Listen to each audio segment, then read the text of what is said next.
A fulfilled family is one that eats dinner together when they can. Sometimes it's busy, sometimes it doesn't work, but you're having dinner at least once or two times a week, at least. But everyone has responsibilities and roles and duties, right? That's the purpose-driven life. We're all here for a purpose. If you want to be fulfilled, if you want to feel at least fulfilled, then you're going to do your purpose and you're going to do your duties that you're responsible for. Ladies and gentlemen, welcome to Fulfillment Project. Today we have the Terry Schilling. He's the president of American Principles Project. He founded the Big Family Initiative, which aims to make the family into the most powerful special interest group in Washington, D.C. Before joining American Principles Project, Terry managed his father's race for Congress in Illinois, running in 2010 on a shoestring budget. Terry led the Bobby Schilling for Congress campaign to a 10-point victory. He is a graduate of my beautiful alma mater, Franciscan University of Steubenville, the proud father of 7 kids. Whoa, can't wait to talk about that. He and his wife, Katie, and their family, they live in Virginia. Terry, welcome to the show. Thanks for having me, Andy. I'm excited to be here. The only thing that was a great introduction, I saw this in the show notes before. I meant to text you beforehand. It's 8 kids. We just had number 8 about a month ago, and God just keeps blessing us. And I feel like the luckiest guy in the world. That's for sure. I had to fact check my notes doing the research over the last month. My first set of notes said 6, and I wanted to make sure. And just this morning, I updated it to 7. And sure enough, you guys are faster than the internet can keep up, man. Good job. Thank you, brother. So Terry, I want the audience to get to know kind of an arc of Terry Schilling. So I've pulled some of your quotes off the internet. I've pulled some things you've written, lightning round, 20, 30-second responses, and then we're going to back up in time and go into the long-form conversation, unpack this stuff a little bit. How's that sound? That sounds great. Awesome. Okay. Number 1, you said, this started in the 50s and 60s when we started to get women out of the home, started to denigrate the housewife, started to denigrate wives in general. What are you talking about? Oh, well, in the 50s and 60s, we saw the rise of second wave feminism. And at the heart of second wave feminism was really a hatred and an animosity to the family. Betty Friedan once remarked that the family was just a comfortable concentration camp meant to keep women locked up. But you fast forward, right? Women are elevated. They're not going to be in the draft anytime soon. They have homes with children that revere them and husbands that respect them and work hard for them. You fast forward to today, young people aren't even getting married. 40% of Gen Zers, and it's mostly, you extrapolate that by gender, the women are driving that. Young men want to get married, young women don't. And they've never been more complacent. They've never been less fulfilled, more on antidepressants and anti-anxiety medication, SSRIs. They've never been more miserable, more in therapy. The fewer children they have, the less they get married, the more they put that off. And it kills me because we traded motherhood for careers. And there's just no replacing motherhood with a career.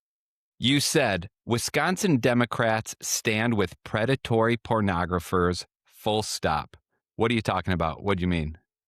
So in Wisconsin, we've been passing age verification all over the country. We just hit our 26th state, actually, that's now protecting children from adult content online with age verification.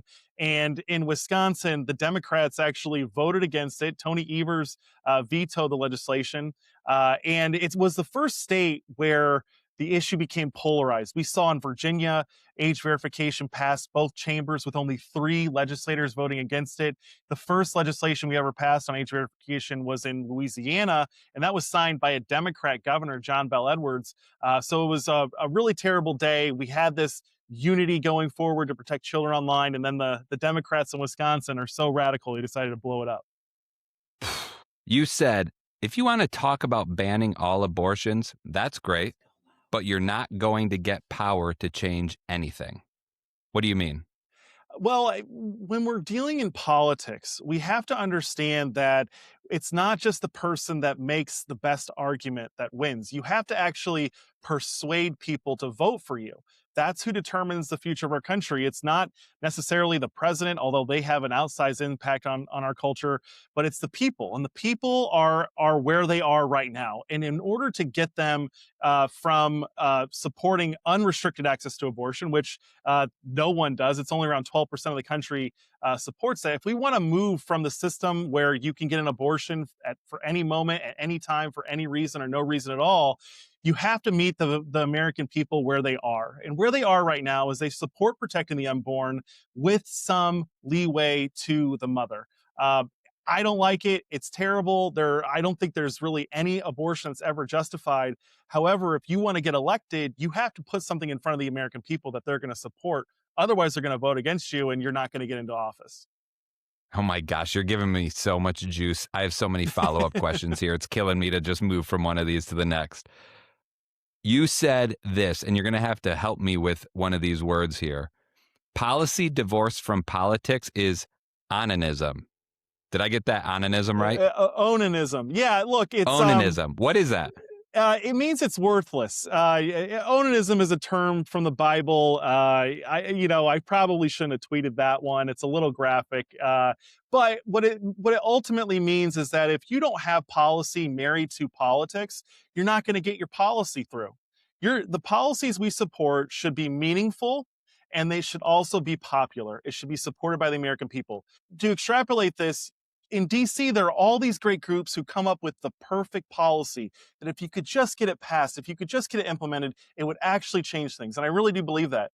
But it's divorced from politics. There's no reality of anyone supporting it and making it law. So it's worthless. On the other hand, if you had, for example, the RNC and just the politicos setting the public policy, it's going to be very popular, but it's not actually going to change anything or help move the country. So you've got to marry those two together, and you'll have a ton of fruit that are produced from that.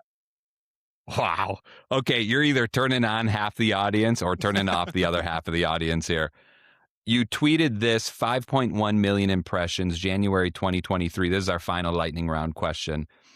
Should men still open doors for women? What are you talking about? What do you mean? Well, you see this all. I'm very online. No denying that. That's why I have 8 children, to bring me back to reality. There's no question about that. But in the online world, you're seeing this thing where there are all these conversations with women, and they're saying, we don't need men for anything. We don't want you opening the doors. There's this new feminist movement. I don't know. We're on the 5th or 6th wave of feminism by this point. It all keeps getting worse. They don't want men to be chivalrous. They don't want men to protect women. Men's job in society is to provide, protect, and procreate. That's what fulfills us. That was what our purpose is. And it just annoyed me to see all these feminist activists saying that they didn't want men to open the doors for women or men to take care of women. Let us do our job. We're good at it. All right. That's gold. I mean, what a lightning round, Terry. Let's back up maybe 2 decades, 3 decades. You grew up in a household where your dad ran for Congress and won. What was that like as a kid? Did politics feel like a calling or something that called you, something that found you? Yeah, politics has always been more of a calling for me and my family. I'm kind of a weird kid. I grew up listening to Rush Limbaugh with my grandma and my mother. I was reading the Weekly Standard and Human Events and a whole host of conservative magazines and publications. I understood all of the political cartoons in the 90s against Bill Clinton and with Newt Gingrich. It was just always something I was drawn to.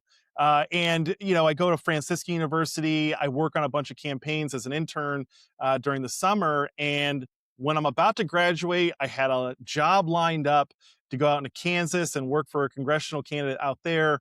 But my dad called me up and said, "Hey, I've been thinking about this." Barack Obama had just been elected in '08, and this is spring '09. And he says, "I've been thinking a lot about this, and your mom and I both have decided that I need to run for Congress." And that was very odd for me because my dad was conservative. He was a Republican, but he had never run for city council or anything. He ran for church council and got elected, and that's why we have kneelers in our church back home. Thank you, Dad. It's actually kind of beautiful. When he passed away, we had his funeral at that church, and it was when he originally got involved, it was kind of a godless church. It didn't have any beautiful artwork. There were no kneelers.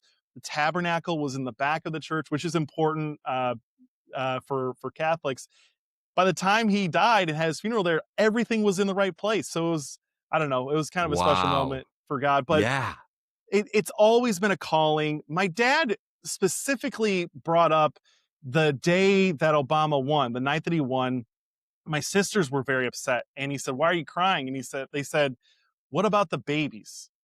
What about all the babies?" Because Obama at the time, he still is a radical, but at the time, he had voted against the Born Alive Infants Protection Act, which would protect babies that were born accidentally, and he didn't want to give them proper care. So it's always been a calling. We've always felt like God put us on this earth for some purpose. We don't know what it is, but we got to figure it out and we got to get the job done. And that's kind of always been what I'd love to go back into pizza. You know, my dad was a pizza guy. I'm the eldest of 10 kids. I love our pizza shop. It's named St. Giuseppe's Heavenly Pizza after St. Joseph. Giuseppe is Joseph in Italian. And I love to do pizza. You get to meet so many different people, but I just really feel like my talents wouldn't be optimized making pizza as much as I love it. And so I'm here in politics. Hey, everyone. Quick 10-second ask from you. If you're digging the show and you're watching on YouTube, please give it a thumbs up and comment your favorite part. If you're listening on Spotify, please give this show a 5-star rating. On iTunes, please leave a quick review. If you're listening on Substack, please subscribe and join the comments. You may want to subscribe in a few different places. For example, YouTube, you get all of our short content, 60-second to 90-second clips, our segments where we segment out 1 to 6 minute different segments of each episode. And then if you subscribe on the Substack, I summarize the episode in a newsletter. You can read it in a couple minutes. And then a couple days after the episode, I put out a self-reflection guide to help you personalize the content to your life. Thank you so much for supporting the show. Please share it with a friend. Is your pizza shop still operating? The Oh, family pizza yeah. shop? Yeah, we've actually got 2 stores now. My brother Joe, he's the 4th in the lineup. He took it over. He's doing a fantastic job. Very funny, very engaging marketing. And if you like what I tweet, if you like what I say, he does the same thing, but for pizza. Your dad, Bobby, crazy. He was a former Democrat. He owned the pizza joint, a small business owner. Someone described him as a real life Joe the plumber. What did he teach you about what ordinary family actually needs from government? Yeah, that's a great question. My dad really thought that the government should be taking care of criminals, making sure that they're not on our streets, making sure that our neighborhoods are clean and safe, but also that we're not allowing industries to take advantage of people. My dad was a former Democrat. Most of my family were Democrats until it became clear that the Democratic Party was no longer going to support the right to life. My parents' philosophy on government is that it's there to secure your rights. That's why you found a government. They didn't invent that. The founding fathers did in the Declaration of Independence. And so, securing your rights from whom? Well, securing your rights from criminals, from your fellow man that might trounce on them, but also from major corporations. My dad was, I think, very successful in his campaign because he was a union guy. He wasn't just the business owner. He had 14 years of union backgrounds. He understood the importance of having good workers, but also having a good employer that takes care of those workers. If you have a bad employer that doesn't take care of his workers, well, you're not going to retain your employees, and your employees are going Yeah. to be miserable. He understood that incredible dynamic, and he lived it. He took care of his own employees in incredible ways that you don't really read about anymore, or hear about. And he understood that government was there for fairness, to make sure that people's rights were protected and retained, and that businesses and criminals weren't able to trounce all over them. So that to me sounds like a more limited view of government. Would that be his take? Like, hey, just give us enough space to operate with subsidiarity, i.e., making the decisions as close to home as possible. Would that be a fair way to paint him? Yeah, he would draw the distinction between limited and small government. And the difference is that limited government can be big in some areas. For Mm, example, Meta, Google, Amazon, Apple, these are trillion-dollar companies, right? And a yeah. small government is not going to be able to take them on. You need a robust legal force and a antitrust enforcement. You need a big government to take these big corporations on. Otherwise, the corporations will end up owning you and owning your government, and you won't have one. Um, Versus a small, a small government means the government's small. It can't respond to things, which we've tried that out actually with the Articles of Confederation, and the country almost fell apart. You need a government that people uh, are worried about. Enforcing the law against them if they're breaking it. But you don't want it to be so big that you're worried about going to jail for misgendering your children or losing custody of your children for not affirming their new gender identities or not Mm. allowing your daughter to get an abortion. That's, I think, where our federal government and even the state governments in a lot of ways have gone off the rails. They will take children away from their parents and remove custody from them if the parents don't support giving the kids Lupron and chemical castration drugs. Like, that's an upside down government. My dad would often joke, the problem with our government is that it's doing everything it shouldn't and almost none of what it should be doing. We have an inverted government, a disordered government, so to speak. Yeah. And we got to get back to sanity. But we've seen government go off the rails. Government's not a parent, right? We see what they do in our schools, how they try and teach our kids values, which you can't really not teach children values. They're always going to be, absorbing this stuff. But hey, let's not teach them about 87 new gender identities. Let's not teach them about all of these graphic and disordered ways to have sexual relations. Let's just teach them to be normal. Let's teach them to read. Let's teach them to write. Do the basics, because that's all government can really do. Two last questions. One on my sheet and then one that emerged as you were talking. What did running that race with your dad to win that 10-point win for him in Congress, what did that teach you about what motivates people?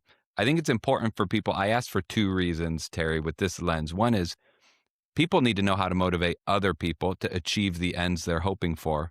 But number two, people need to know how to motivate themselves. So many people have goals, but their motivation structure is off. So they never achieve their goal because they never identified what actually will motivate them to get there. So talk to us about motivating. You had to do a lot of that to flip an incumbent seat that was for 30 years held strong.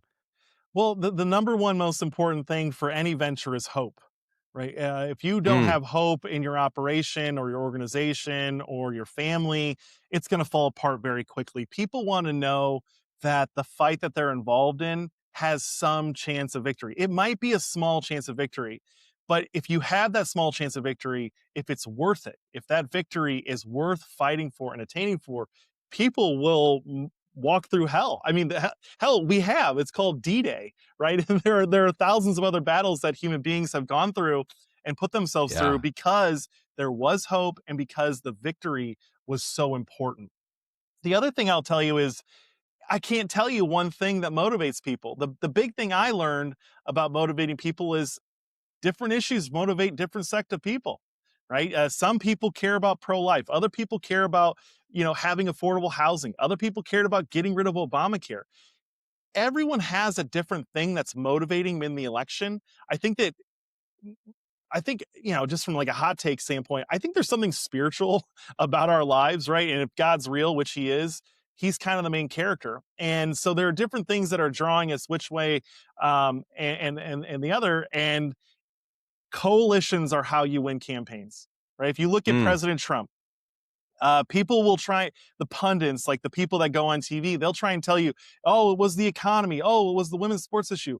It was actually a little bit of everything, right? He had the Maha voters that cared about the food that we're eating and the chemicals that are being put in there. It was the pro-lifers who wanted to leave abortion to the states and protect as many babies as possible. It was the people that wanted to get the gender stuff out of our schools. It was a whole host of reasons. People wanted better jobs. They didn't want the COVID stuff anymore.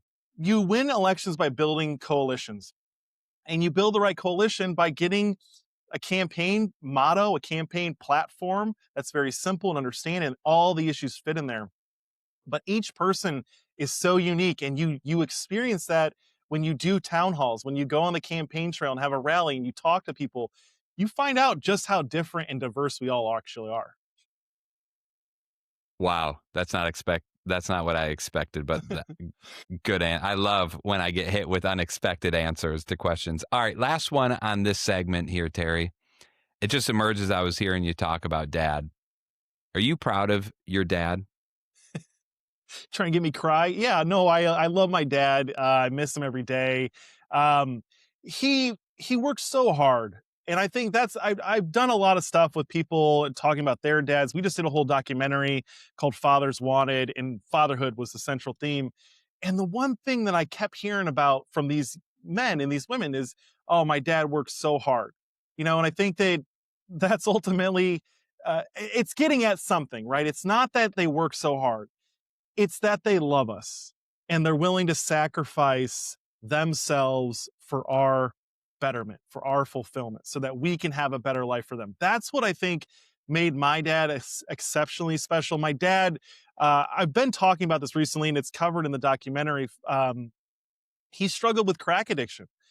He came about, he's a senior in high school in the early 80s. This is at the height of, or at the beginning of the crack epidemic. They didn't even really like know what they were getting into, but he got into it and he Whoa. got clean. My mom told me that he would go on 3-day benders where he wouldn't come home. This is when I was like a little kid. He gave that up for me. And so if I was to summarize, like, yes, obviously I'm proud of my dad. I miss him every day.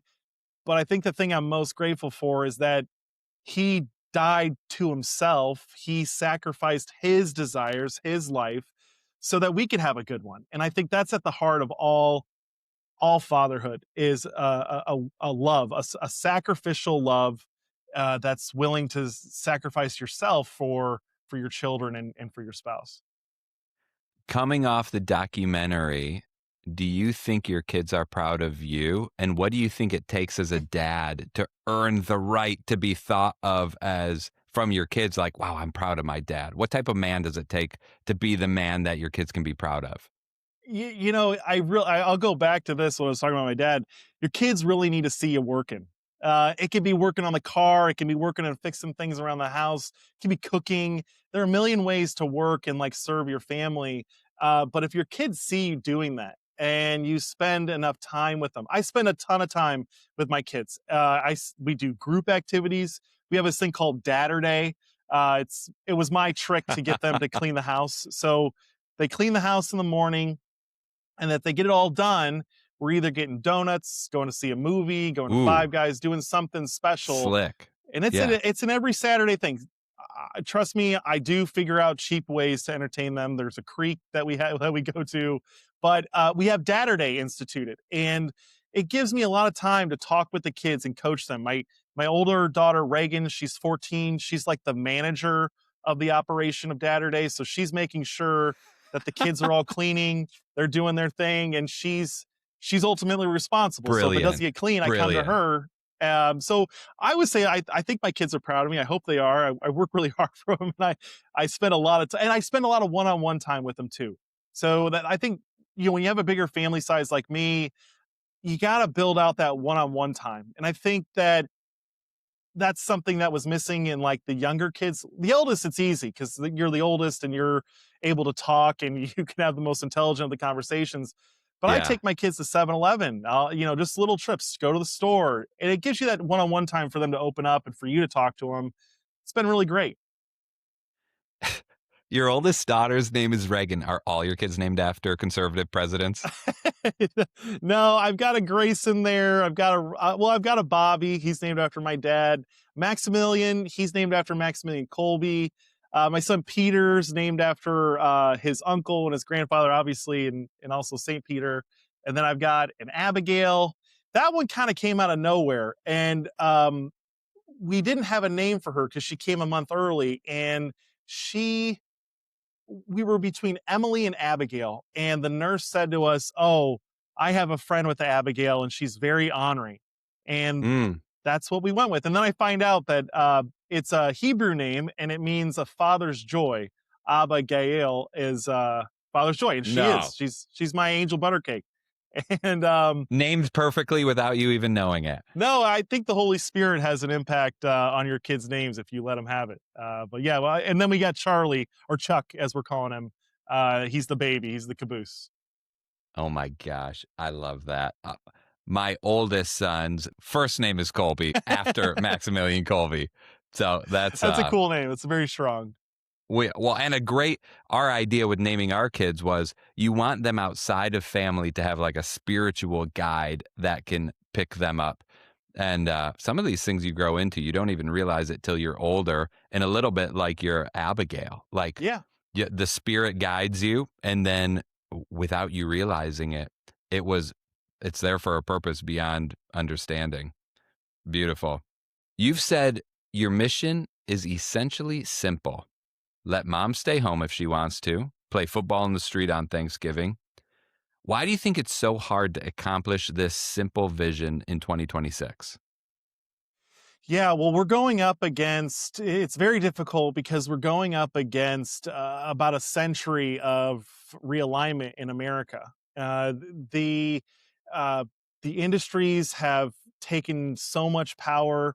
The internet has changed things and taken our country down a direction that I don't think any of us realize. And Americans have gotten set in their ways. A lot of them have fallen off. A lot of them aren't even registered to vote anymore, but I think a lot of people have been giving up on the system. And I think that culturally, economically, I think things have gotten really crosswise. Culturally, we started doing this no-fault divorce thing in the 50s and 60s. It's been a disaster. Right? And if you think about how we treat business contracts in America, when you sign a business contract, there's no getting out of it. You got to settle. And in America, we just kind of did no-fault divorce, to where you can get a divorce for any reason or no reason at all, and no one's at fault. It's totally crazy. And what you've had a few generations compound that pain and dysfunction from no fault divorce, to the point where these kids today, 40% of Gen Z says they don't want to get married. That is odd. That is not normal. That's not natural. There's something artificial driving that. And I would Hmm. say it's the economy. I would say it's the marriage culture in this country, but ultimately it's religion, right? The people that are still getting married and having kids, they're the ones that still go to church on Sunday.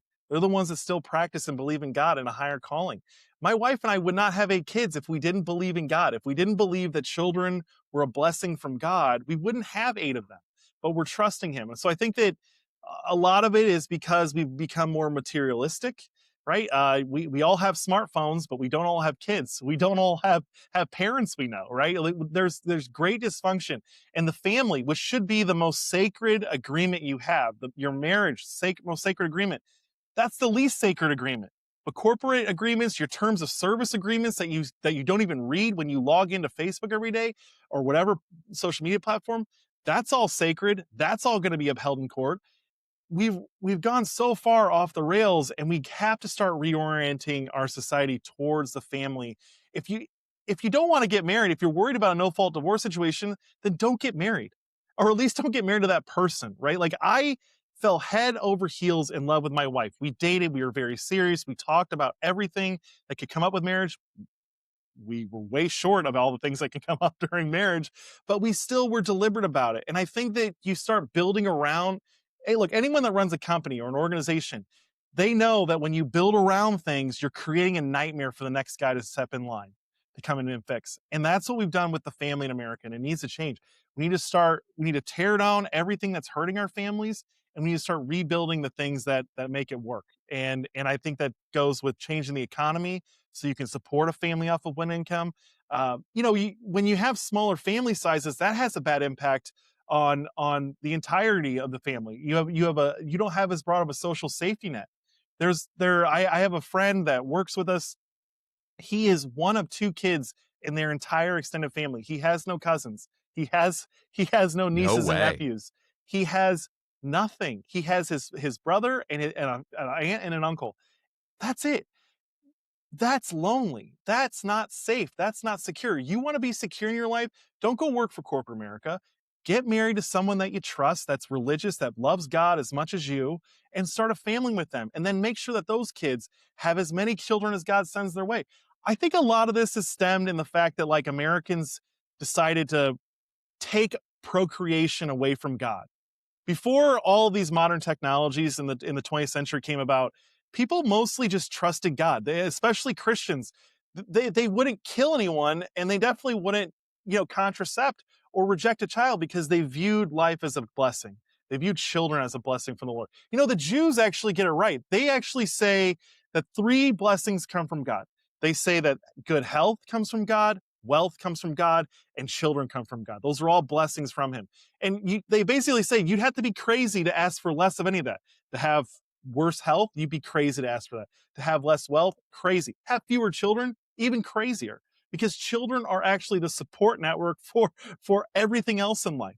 And your children are who's going to take care of you when you're sick and when you're dying. I mean, there's a lot of things, but I think it all goes back to materialism, rejecting your call to start a family and be responsible to other human beings in this world. I think, the families where a lot of us learn how to love and learn really what love is. When you see your mom slaving away with the laundry or cleaning the dishes, you learn to help. You learn to Yeah. participate in that struggle and that suffering, but you also learn that my mom loves me. She's willing to do all this stuff that she doesn't have to do so that I can have a good life.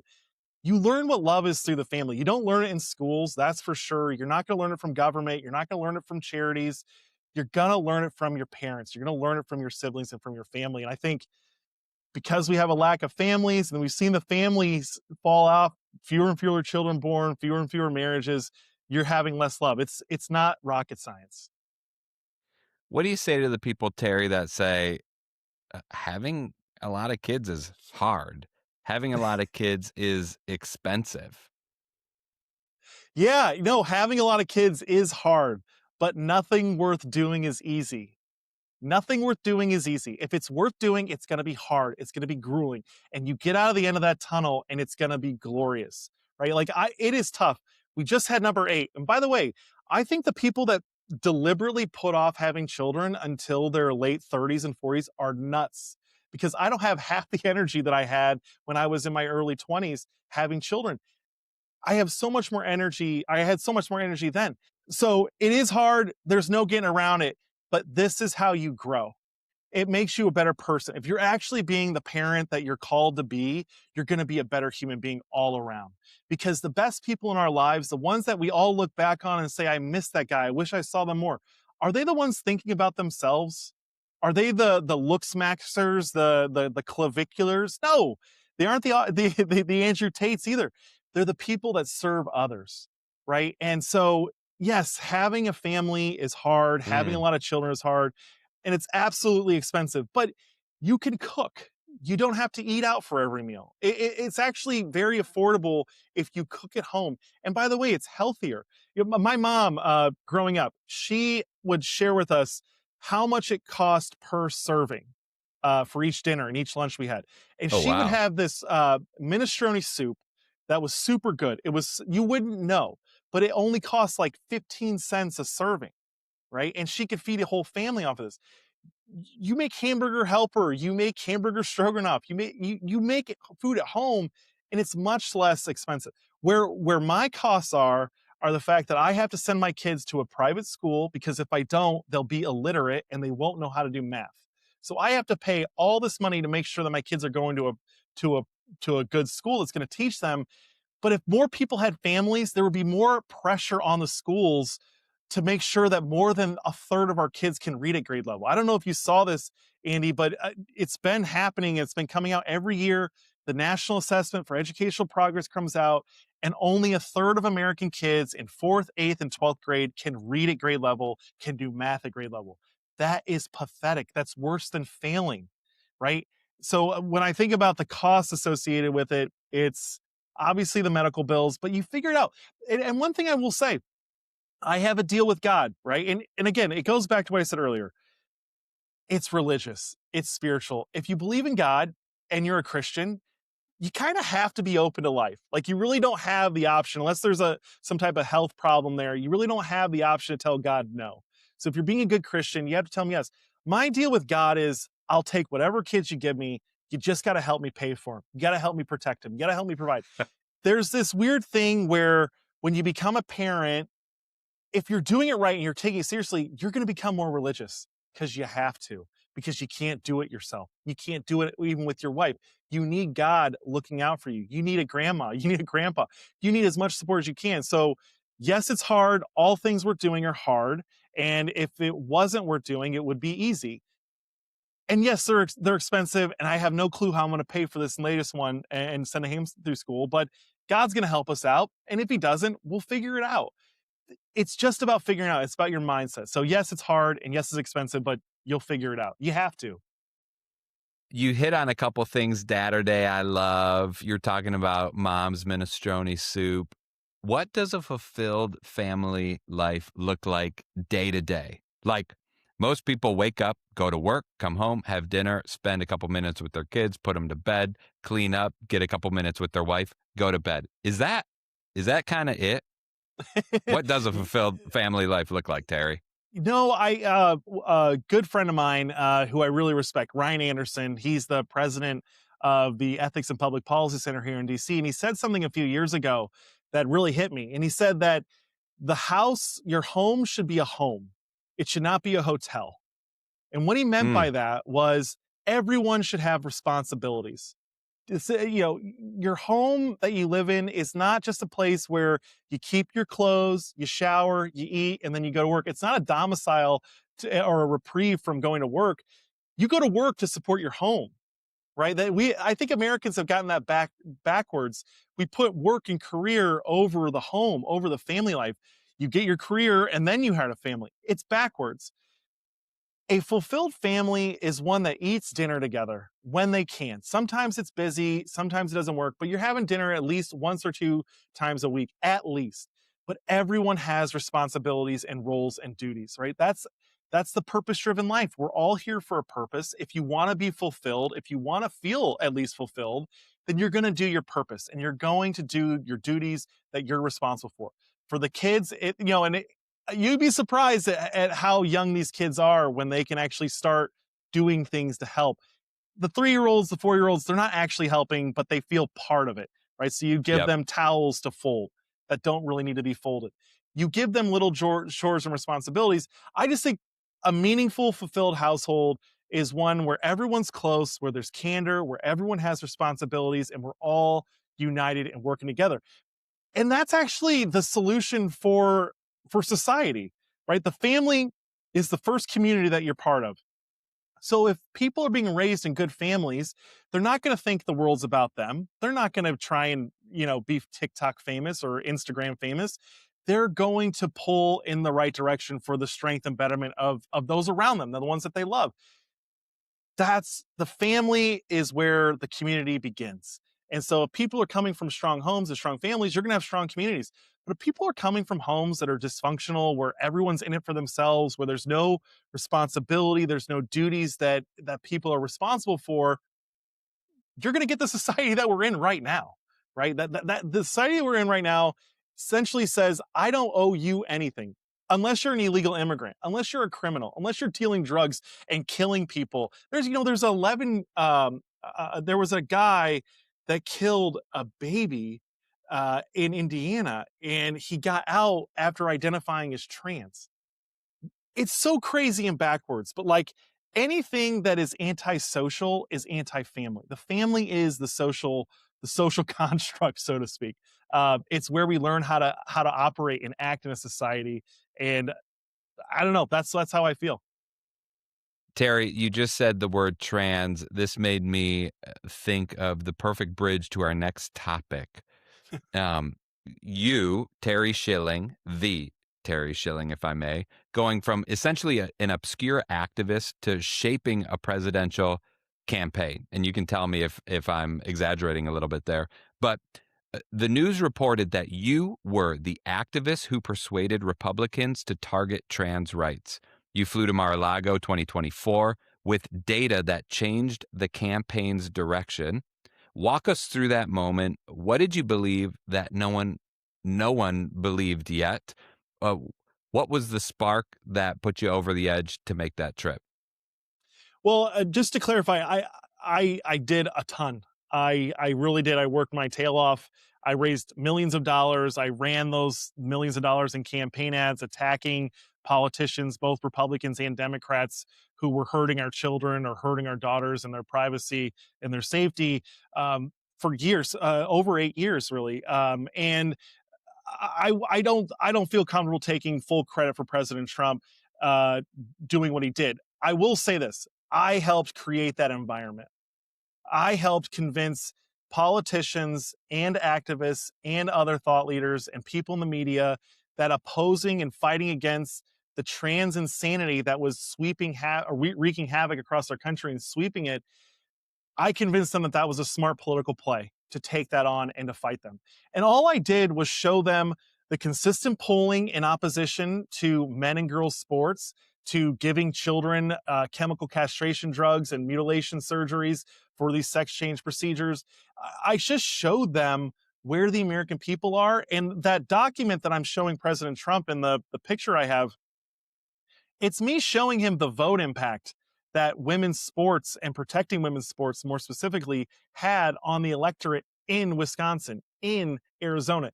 We shifted 47,000 votes in Wisconsin. We shifted 38,000 votes in Arizona. All I was showing President Trump was this makes sense, this adds voters to your column, and this is how you can win. Do the right thing, right? This town is full of Christian and pro-family organizations and leaders that I truly do love. That's not a throwaway line. I really do love them. But they will ask politicians to risk their reelection and lose to do the right thing. That's not how politics works. That's not how our country works. Asking a politician to lose an election and by taking a super risky position is crazy. Now, I'm all for throwing the long ball. I'm all for throwing Hail Marys. But if you know that the polling is bad on an issue and that voters are vehemently against it, you're doing political malpractice by telling a politician to just do the right thing. You're going to get them unelected. They're going to get replaced by someone who's much worse than them. And it's all about doing the will of the American people. We have to serve God, and we have to also make sure that we can get what needs to get done through the American people. That's all I did. I just spent millions of dollars in the campaign, measured those results against the control group to see how many voters are actually impacting. And then I shared those results with senators, with governors, and with President Trump. And we're going to keep doing this because politicians, their DNA, their genetics is to get reelected. And so we're going to play within that field and we're going to push the ball forward everywhere we can.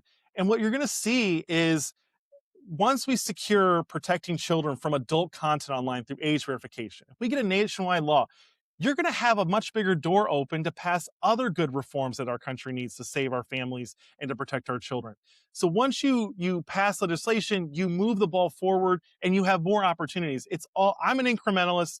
I like I like big picture incrementalism though. I like things that are explosive and revolutionary, but in terms of these issues, these social issues and the culture war issues where people have a very hard uh, time changing, we've got to work with where they're at and then slowly move to change the laws.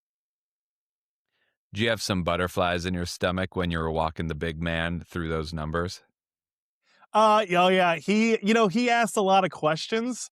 That's what blew me up. I was very nervous about meeting him. There's not a lot of politicians who I get excited about meeting these days. Um, like I'm not going to name them because that would be mean, but I'm just not that mesmerized. These, you go to Hollywood and you see, celebrities on the street, you're going to be amazed. But if you talk to the people that actually are from there, they don't really care. And that's kind of where I've gotten, with the exception of President Trump and a few others. You said that the family has sheer numbers when organized. How do we organize families? I've always thought people with big families are so busy running their families, they don't have time for the extracurriculars like Mhm. politics and like the stuff. You're fortunate it's your job, but like, how does Joe Schmo, how does someone like me that's busy A to Z, uh, how do we get organized? How do you turn a diffuse group like parents into a political force? Well, that's the campaign ads. That's the volunteers that we have as an organization that we've been recruiting. And our whole mission is to reach these people. So look, what I will tell, if you're listening to this podcast, you're probably someone that pays at least some attention to politics. You're probably registered to vote. You probably vote in at least every other election. We need to make sure you're voting in every election, right? I think it's really important to point out, Andy, that if you're not voting, someone's voting for you. If you're not at the table making the decisions, someone else is making those decisions for you. And we saw parents in droves line up at their school board meetings. The cops were getting called because the parents were so upset about what the schools were doing and how they were handling education during that time and the content they were discovering in these books that they showed up and got involved. That needs to apply federally too. You can try and take over every single school district in the country. Good luck. There's 13,000 school districts across the country that you would have to take over, and all of those school districts receive federal funding. They have to do what Washington says. You're better off focusing on federal election. I mean, I think everyone should be focused on every single election. I don't want to denigrate that. But what I'm saying is everyone needs to prioritize federal elections, because on the school front, on the family front, we actually do kind of pay attention to the county and the school boards, but we need to pay a lot more attention to the federal level. But this is up to APP and making sure that we have the right volunteers, that we're raising the money to reach these voters. We need to start getting more people signed up. I think right now we have around 35,000 people that have signed up for email updates and all of that. We need a lot more. I mean, we've got all these petitions that we've gotten signed. We need people to really put politics on the front end of their minds, because it should come before your job. It shouldn't come before your family. You should be voting for your family in these elections. And I know it's tough, but it's never been easier to vote. We have automatic absentee ballots in states like Virginia. My ballot gets mailed to me automatically. I don't even have to request it. It gets sent to me. I fill it out. I vote every election now. But I just think we need to change how people think in terms of voting, because it does impact you. And the Democrats spend billions of dollars turning out homeless people, people on welfare benefits, people that don't have your best interests at heart. And if you're not voting, they sure as heck are. And you don't want to be cut out of the decision making in that situation. Terry, I'm always super sensitive because this show brings quite a cross section of people. I intentionally inject multiple worldviews, multiple political views into it, because fulfillment to me is like the gospel. Like anyone can plug in at any place they are in their life, any age, any demographic, any geography, anything. So what do you say, because you're clearly very Republican and very conservative, what do you say to the Democrats listening right now? What's attractive to them, and why does your message matter for them? Does it, or should they turn this thing off right now? Well, the more I'm in this game, the more I realize I'm actually just a Christian. And yes, that means that basically the only political party that is an option for me to vote for is the Republican Party. But I've got my problems with the Republican Party. I think that they're way too corporate. I think that if the Republican Party really wanted to win and start changing the world, I think they'd prioritize families in the economy. I don't think they would make, for example, in the first tax cuts that we did in 2017, we made the corporate tax cuts permanent and the tax cuts for families temporary. We've now fixed that, thank goodness. But I've got problems with Republicans. The reality, though, is that Democrats are just as corporate. They're just even worse when it comes to the culture war, right? Democrats actually are giving everything they can to the transgender industry, the $4.5 billion transgender industry. And it's because it's a voting block for them. There is no opening for Christians in the Democratic Party. What do the Democrats stand for? I don't know what that. I know that they want to trans my kids, and if I'm against transing my kids, they'll take them away from me. I know that they've destroyed my schools, and they've given teachers not even teachers. Sorry, the teachers don't even get paid. It's the administrators. 50 cents on the dollar of every dollar spent in education goes to bureaucrats, not to the classroom. I just don't know what the Democrats are giving you besides just not being Trump. I get that his tweets are bad. I get that you might be against the war in Iran, but the Democrats are actually all in support of this stuff. I'm a Christian.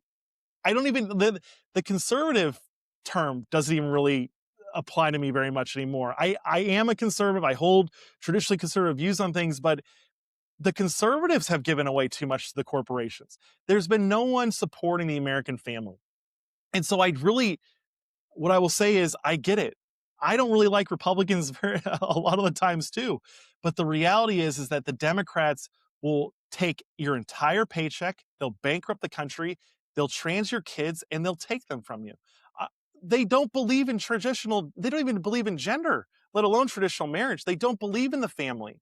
They don't even believe in citizenship, right? The Democrats don't help out the Americans that are here. We're having Democrat voters who are having their children killed by illegal immigrants, and the Democrats aren't siding with the voters that they have, the people that the victims.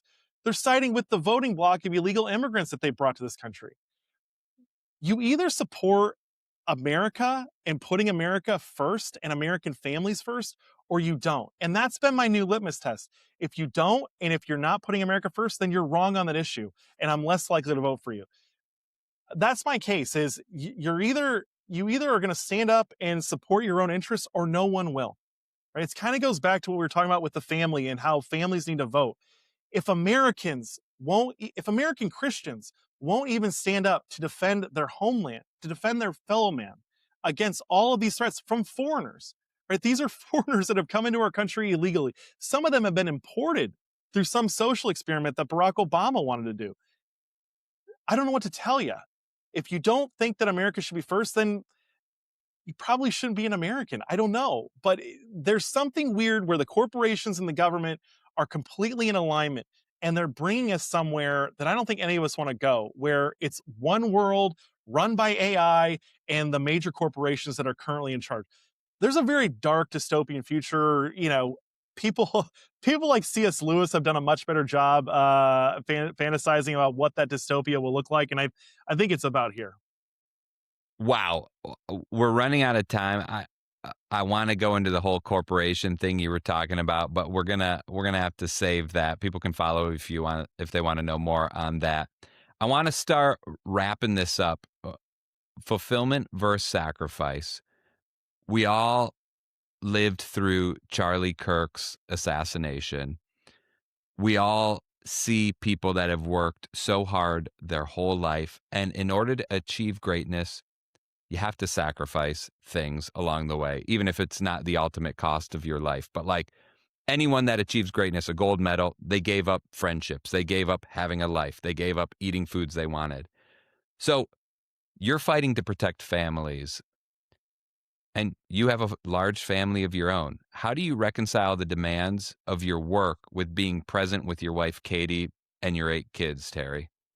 Yeah, well, I have to say no to a lot of events outside of work. I have to turn down a lot of work trips. I do a lot of work trips, but I'm home basically every single night doing my job, helping get the kids to bed, helping make dinner.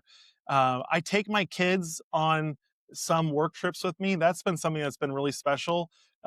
They get to see what I do for work. They get to meet Yeah. all the great people I get to know. They get to go to really cool events. I brought my daughter Reagan. She was only 13 at the time, but we went to the Republican National Convention. She got to meet Charlie and a bunch of other great people and celebrities. But I'm there, and when I'm home, I try to be as present as possible. I'll tell you what, these darn things, man, these are a nightmare for families. I'm always having to like become aware that I'm on my phone way too much.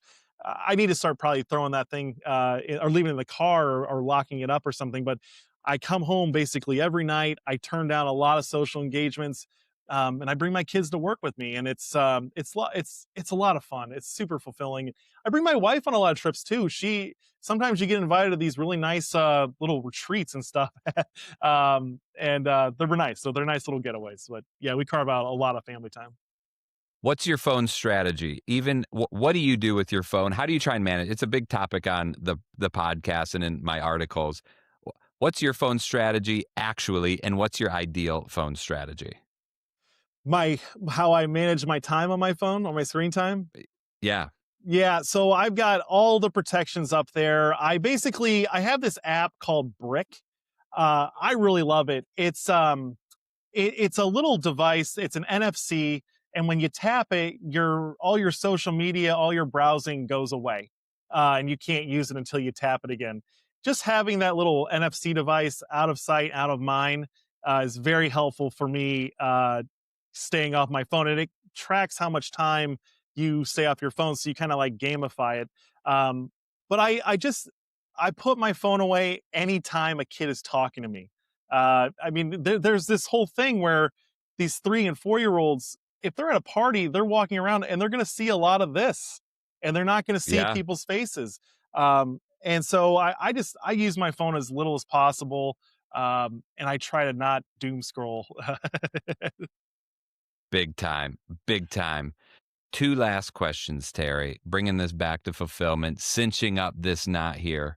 Where does your sense of fulfillment actually come from? Is it winning? Is it passing a bill? Is it flipping a race? Is it something deeper? Where does your personal sense of fulfillment come from? Man, I love winning. I hate losing. Losing sucks. It hurts so bad. I've lost a lot in my life, and I still have never gotten used to it. I I guess my fulfillment comes from God and my family.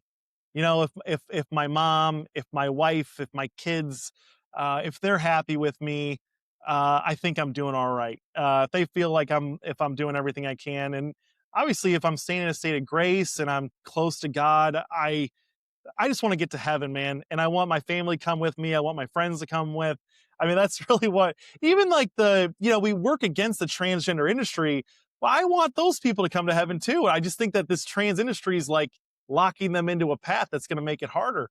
Um, yeah, I just want to get to heaven. That's where my fulfillment's going to be. Our hearts are restless until they rest in thee. And late have I come to love thee, Lord. So it's just, I got to get to heaven. I got to get my wife to heaven. I got to get my kids to heaven, and then I can get my friends to heaven. Boom. All right, here we go. We're looking ahead. We're projecting, Terry, 10 years from now. What does a fulfilling American life look like? And what has to change for that to be possible? I think a fulfilling American family and a fulfilling home life is more marriages, more young people getting married at earlier ages, reorienting life towards your family, towards your God, and away from your corporations. I think it's less time on your phones. I think it's more time together at parties and dinners, and it's just more personal relationships, right? And I think that all this technology has been a total nightmare for physical in-person relationships with people, and we need to get back to that. But I think we need to fix the housing situation. I think young people are priced out of housing. I don't think you should need a college degree to get a job that pays the bills. I'd like to eliminate those requirements. I think that homes are for families. They're not for corporations, right? You should be able to buy a home after getting married. You should be able to buy a home on one income, right? And we have a situation where you need two incomes to survive, just to survive, not even to flourish and prosper. We've got to get back to where family is first, America is next, and God is ultimately ahead of all of that. What I miss, Terry? What are you dying to say and I just didn't give you an opening? Honestly, Andy, this was a great conversation. You asked me a lot of questions that I hadn't really pondered that deeply until now. And now I've got to think about a lot of this stuff after the show. So I appreciate that. I do a lot of interviews, and my favorite shows are the ones where I'm thinking and I'm learning. I learn something every time I go on Steve Bannon's War Room. I learn something every time I talk to Tucker. I like the shows where I learn, and I appreciate you asking these questions to where I can ponder the bigger thoughts even more afterwards. I love that, Terry. People want to know more. People are interested. Where can they find you? Where can they support your work? Where can they vehemently disagree with you and call you all the names? Well, Andy, I'm serious. This is an open offer. I love getting attacked. I love being criticized. And I mean it, because when people criticize, they could be true. that could be right. And then it offers me an opportunity to correct myself. So Schilling 1776, SCHILL 1776 across all social media platforms. Whatever you're on, I'm on there. I'm not on Tumblr. I'm not on LinkedIn, but I'm on X, Instagram, Getter, True Social, all of those ones, all the mainstream ones. Check it out, Schilling 1776. All right, people, go get them. Terry, thanks for joining today. Thanks, brother. Hey, everyone. Quick 10-second ask from you. If you're digging the show and you're watching on YouTube, please give it a thumbs up and comment your favorite part. If you're listening on Spotify, please give this show a 5-star rating. On iTunes, please leave a quick review. If you're listening on Substack, please subscribe and join the comments.